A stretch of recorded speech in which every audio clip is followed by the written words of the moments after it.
Այսօր Նայիրիտ գործարան Փակbaşnet իրական ընկերության արդեն նախկին աշխատակիցները հերթական անգամ բողոքի ակցիա են իրականացրել կառավարության շենքի դիմաց։ Փետրվարի 6-ից, ինչպես հայտնի է, գործարանի 1700 աշխատակիցներ ազատվեցին աշխատանքից, սակայն ղեկավարությունը վերահաշվարկ չի կատարել եւ չի վճարել աշխատակիցների աշխատավարձային պարտքը։ Հիշեցնենք, որ ընկերությունը աշխատակիցներին պարտք է շուրջ 20 ամսվա աշխատավարձ։ Հավաքվելով գործադիրի շենքի դիմաց ակցիայի մասնակիցները նշեցին, որ իրենց պահանջն է հանդիպել վարչապետ Հովիկ Աբրահամյանի հետ։ Նրանք պատասխան մենք կտանք, թե երբ կտան մենք չգիտենք, մենք էլ չենք ուզում այդ ձևի, մեզ պետք է որ ժամանակացույց թող կազմեն, մեր ժամանակացույցով մեզ վճարեն, ուրիշ ոչ մի բան, 6 ամսից ավել էլ մենք չենք ուզում, այդ ժամանակացույցը 6 ամսից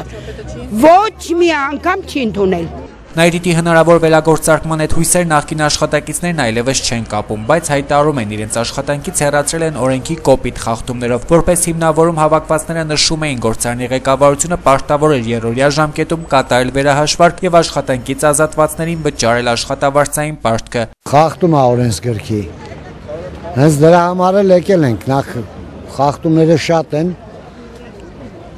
այս դրությամբ վերջնահաշվարկ չեն տալի։ Ազատել են աշխատանքից վերջնահաշվարկ չեն տալի։ Այդ ամենամեծ խախտումն է։ Աշխատանքից ազատված քաղաքացիներից եւ ոչ մեկին աշխատանք գտնել չի հաջողվում։ Հովիկ Աբրահամյանին հանդիպել նրանց դարձյալ չհաջողվեց։